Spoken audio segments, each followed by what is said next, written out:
మొట్టమొదటిసారిగా నేను వైఎస్ఆర్ కాంగ్రెస్ పార్టీ కుటుంబ సభ్యులకు, నాయకులకు, కార్యకర్తలకు, వైఎస్ఆర్ పార్టీ అభిమానులకు అందరికీ వైఎస్ఆర్ కాంగ్రెస్ పార్టీ ఆవిర్భావ దినోత్సవ సందర్భంగా అందరికీ నేను శుభాకాంక్షలు తెలియజేస్తున్నాను.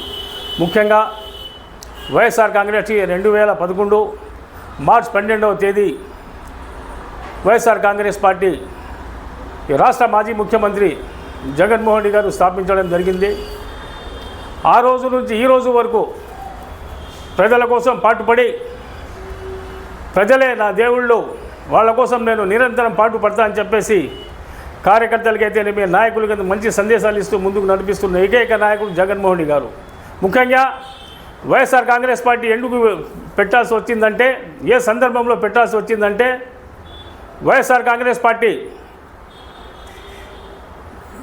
రాష్ట్ర అధ్యక్షుడు జగన్మోహన్ రెడ్డి గారు పార్టీ ఎందుకు స్థాపించారంటే, ఆ రోజు దివంగత ముఖ్యమంత్రి డాక్టర్ రాజశేఖర రెడ్డి గారు అకాల మరణం చెందిన తర్వాత మా నాయకుడు జగన్మోహన్ రెడ్డి గారు ఎవరైతే ఆయన మరణ వార్త విని చనిపోయారో వాళ్ళందరికీ ఓదార్పు యాత్ర చేయాలనే ఉద్దేశంతో ఒక ప్రకటన చేయడం జరిగింది పావురాల గుట్ట దగ్గర. దాని కాంగ్రెస్ పార్టీ పెద్దలు మీరు ఓదార్పు యాత్ర చేయకూడదు, అందరికీ ఒకే చోట పిలిపించి మీరు ఏదైనా సాయం చేయాలంటే చేయండి అని చెప్పేసి దానికి మా నాయకుడు ఒప్పుకోలేదు. నేను మాట ఇచ్చాను, మాట పైన కట్టుబడి ఉంటానే ఉద్దేశంతో ఎవరైతే చనిపోయారో వాళ్ళ ఇంటి దగ్గరికి పోయి ఓదార్పు యాత్ర చేస్తానని చెప్పేసి ఆ రోజు ప్రకటన ఇచ్చారు. అదే మాట పైన నిలబడి ఆయన ఓదార్పు యాత్ర స్టార్ట్ చేస్తే కాంగ్రెస్ పార్టీ పెద్దలు అతని ఓదార్పు యాత్ర నిలుపుదల చేసి చాలా ఇబ్బందులు గురి చేశారు. మా నాయకుడు పదవికి ఆశపడలేదు, పవర్కి ఏమాత్రము ఆలోచించలేదు. ఆ రోజు ఇచ్చిన మాట నిలబెట్టడానికి నేను ఎంత దూరమైనా వెళ్తానని చెప్పేసి పోయారు ఆయన. దాని తర్వాత ఇదే కాంగ్రెస్ పార్టీ నాయకులు, తెలుగుదేశం పార్టీ నాయకులు కలిసి ఆయన పైన ఒక కేసు హైకోర్టులో ఒక పిటిషన్ వేస్తే దానికి హైకోర్టు సుమోటోగా తీసుకొని మా నాయకునికి 14 నెలలు చంచెల్గూడ జైలుకు పంపడం కూడా జరిగింది. అయినా మా నాయకుడు బెదరలేదు, భయపడలేదు. ఖచ్చితంగా నేను బయటకు వస్తా, ఎవరు కూడా వైఎస్ఆర్ కాంగ్రెస్ పార్టీ అభిమానులు, కార్యకర్తలు ఎవరు కూడా ఆధారపడవద్దు, ఖచ్చితంగా నేను బయటకు వస్తా, మీ అందరి సమక్షంలో పార్టీ నడిపిస్తా అని చెప్పేసి ధైర్యం ఇచ్చిన నాయకుడు జగన్మోహన్ రెడ్డి గారు. దాని తర్వాత ఎన్నికలు వచ్చాయి. 19 ఉప ఎన్నికలు వచ్చిన తర్వాత 19 ఉప ఎన్నికల్లో మా నాయకుడు క్యాండిడేట్ నిలబెడితే 16 చోట్ల గెలవడం జరిగింది.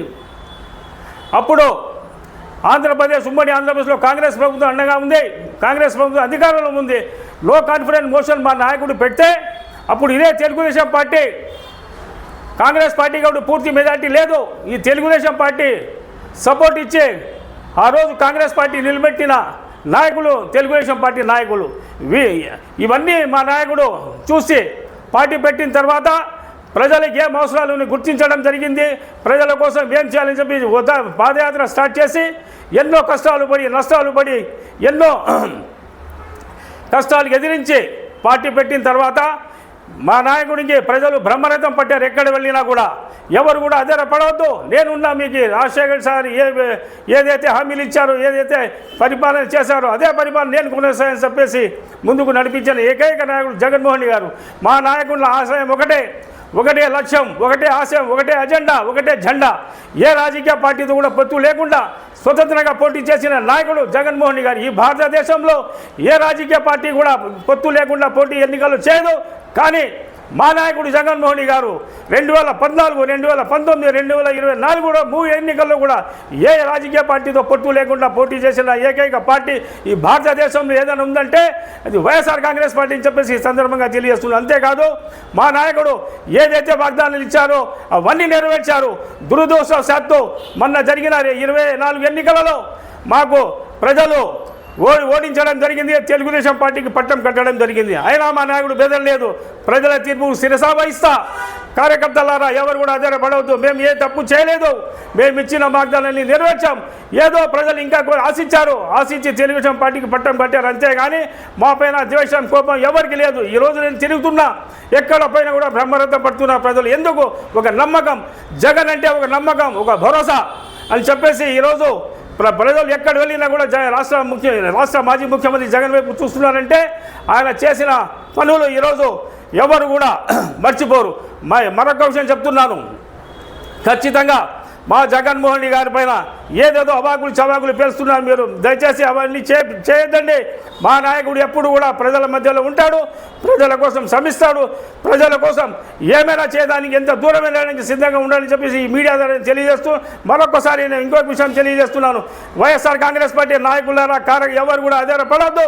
ఖచ్చితంగా మాకు మంచి రోజులు వస్తాయి. ఖచ్చితంగా 2029 ఎన్నికల్లో వైఎస్ఆర్ కాంగ్రెస్ పార్టీ ప్రపంచనం కానీ ఈ రాష్ట్రంలో ఏ శక్తి ఆపలేని చెప్పేసి ఈ సందర్భంగా తెలియజేస్తూ మళ్ళీ మా నాయకుడు ముఖ్యమంత్రి అయింది ఖచ్చితంగా ఖాయం. దీనికి ఏ శక్తి ఆంధ్రప్రదేశ్ రాష్ట్రంలో ఆపలేని చెప్పేసి ఈ మీడియా ద్వారా తెలియజేస్తూ సెలవు తీసుకుంటాను. జై జగన్, జై జగన్.